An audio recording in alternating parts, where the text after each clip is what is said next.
घोडखिंडीसारख्या निमुळत्या जागी सिद्दी मसूदचं हजारोंचं सैन्य उभं ठाकलं होतं आणि त्या सैन्यासमोर उभे होते स्वराज्याचे फक्त 300 मावळे आणि त्यांचं नेतृत्व करत होते बाजीप्रभू देशपांडे. काय झालं असेल पुढे?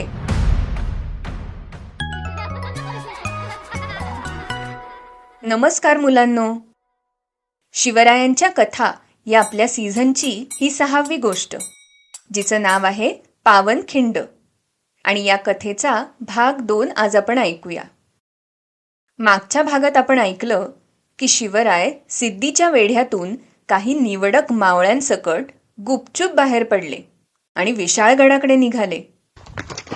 सिद्धीचा टहळणीदार सतत गस्त घालतच होता, त्यामुळे त्याला जेव्हा दिसलं दिंडी दरवाज्यातून एक पालखी लगबगीने बाहेर पडतीये, त्याने वेगाने तिथे जाऊन त्या पालखीला थांबवलं आणि दरडावून विचारलं, "कौन है अंदर?" काहीच उत्तर न मिळता जेव्हा पालखी भराभर पुढे जाऊ लागली, तेव्हा या टहळ्याने घाईने सिद्धीच्या सैन्याजवळ येऊन बातमी दिली की सिवा तो भाग रहा है.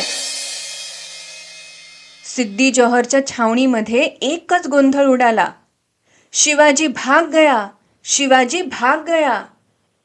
चिडून जाऊन सिद्धीने शिवाजी राजांच्या पाठलागावर सैन्य पाठवलं आणि त्यांच्या सैन्याने शिवाजी राजांना पकडून आणून सिद्धीच्या तंबूत आणलं. शिवाजी पकडला गेला असं समजून शत्रूच्या छावणीत आनंदाचं भरतं आलं.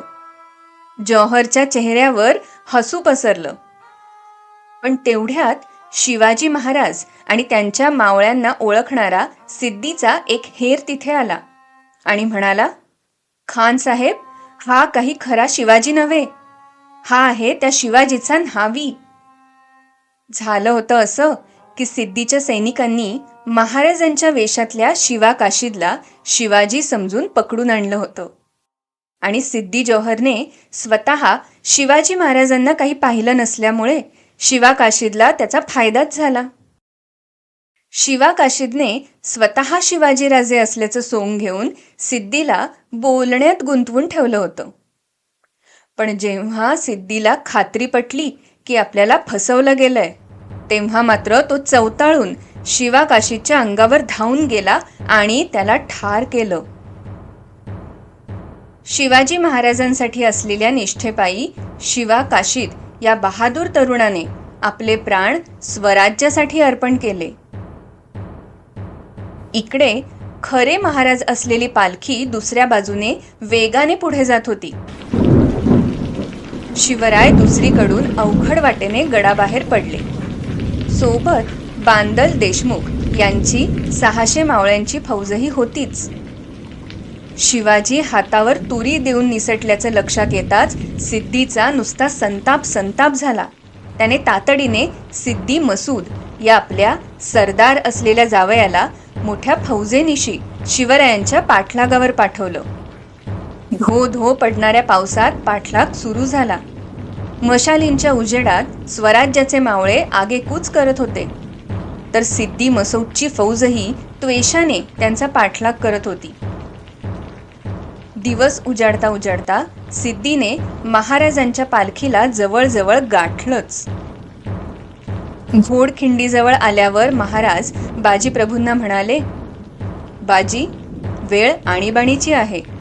पुढील वाट अजून चढणीची असणार आहे आणि शत्रू तर मागावर आहेच नव्हे, तो तर पाठीवर येऊन पोहोचला आहे. आता विशाळगड काही हाती लागत नाही.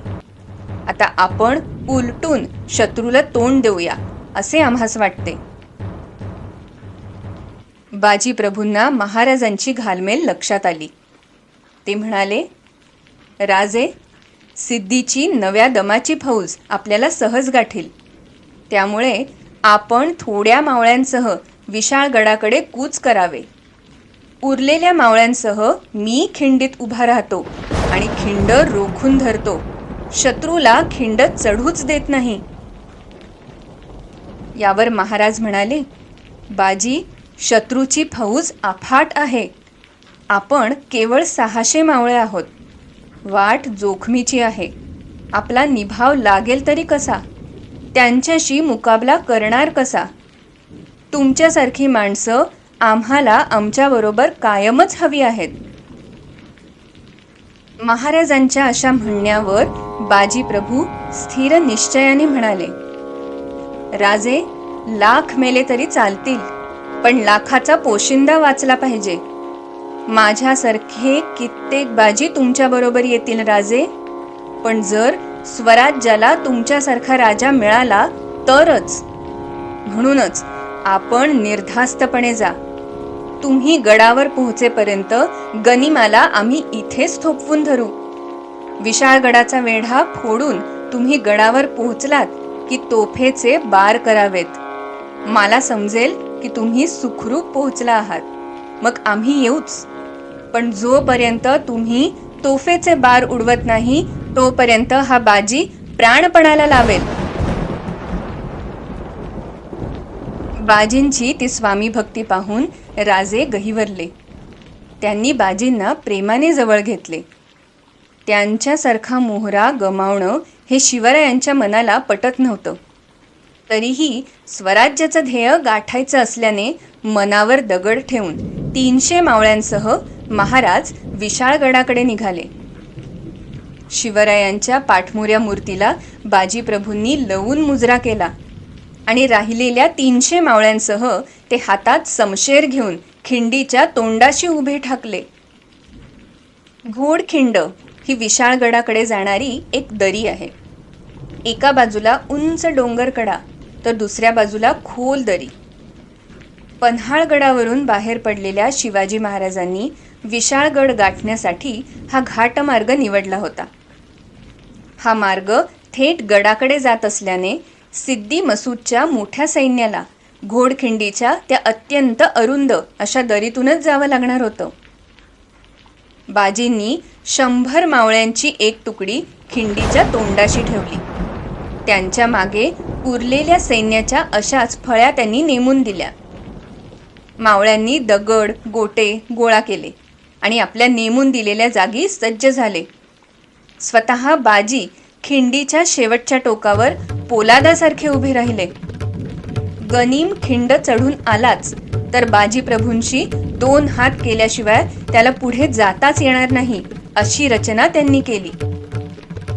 सिद्धीच्या सैन्याच्या गर्जना ऐकू यायला लागल्या तशी बाजी मावळ्यांना उद्देशून म्हणाले, बहादूर मावळ्यांनो, जीव गेला तरी जागा सोडू नका.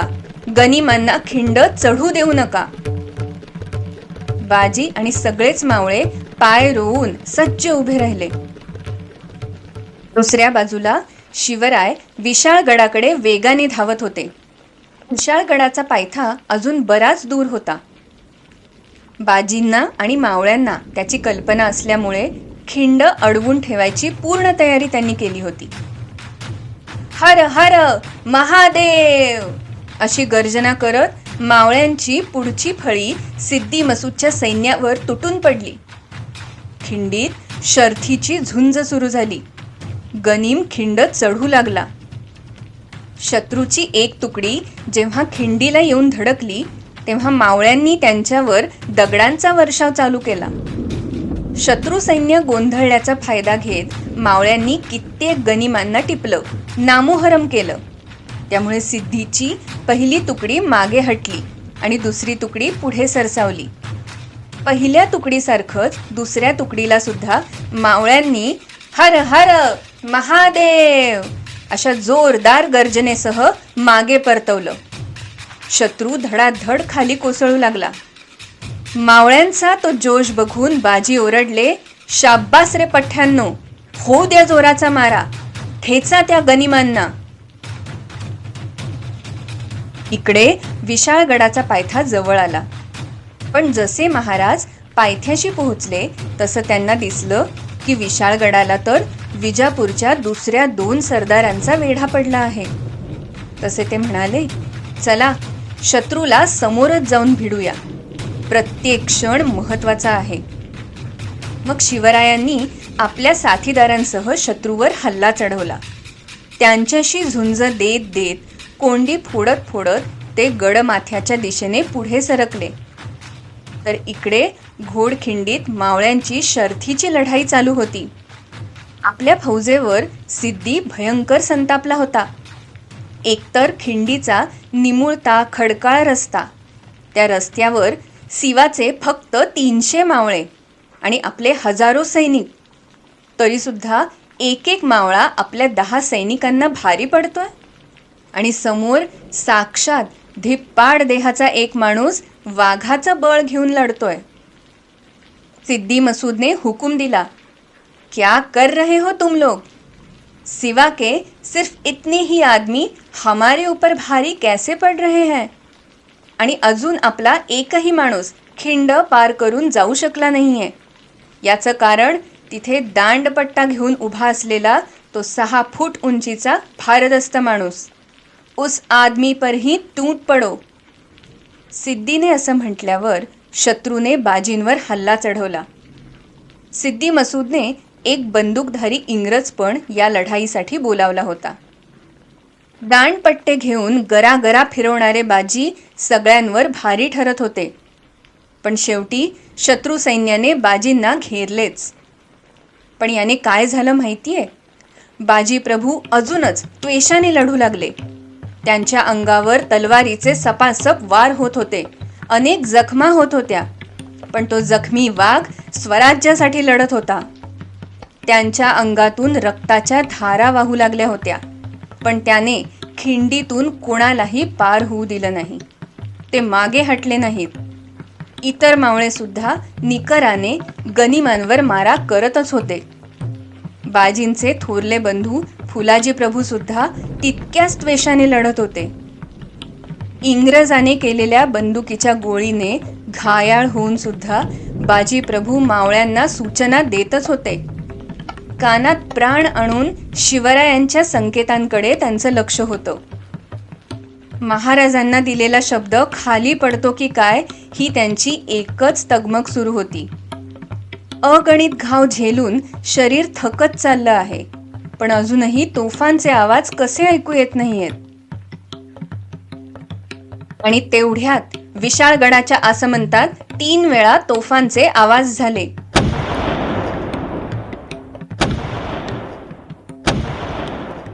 ते आवाज ऐकताच बाजी प्रभू कोसळले. ते म्हणाले, माझा राजा गडावर पोहोचला, माझं काम झालं. आणि 13 जुलै 1660 म्हणजेच आषाढ वद्य प्रतिपदेला तो स्वामीनिष्ठ देह धारातीर्थी पडला. विशाळगडावर पोहोचलेल्या महाराजांना जेव्हा ही वार्ता समजली तेव्हा त्यांना अतिशय दुःख झालं. ते अत्यंत कष्टी झाले. माझे बाजीप्रभू, आमच्या जीवासाठी, स्वराज्यासाठी त्याने आपलं शरीर रणांगणावर अर्पण केलं.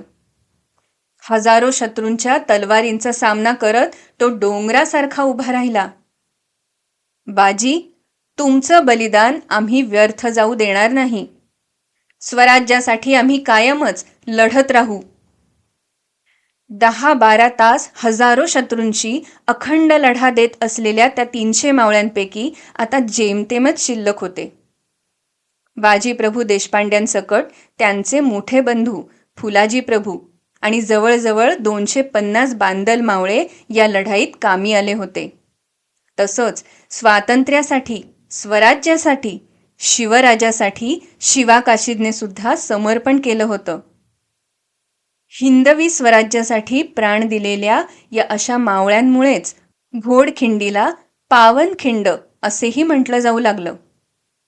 राजासाठी, स्वराज्यासाठी मृत्यूलाही वाट बघायला लावणारे बाजी, शिवाकाशीद असे वीर आपल्या मातीत जन्माला आले याचा आम्हाला अतिशय अभिमान वाटतो.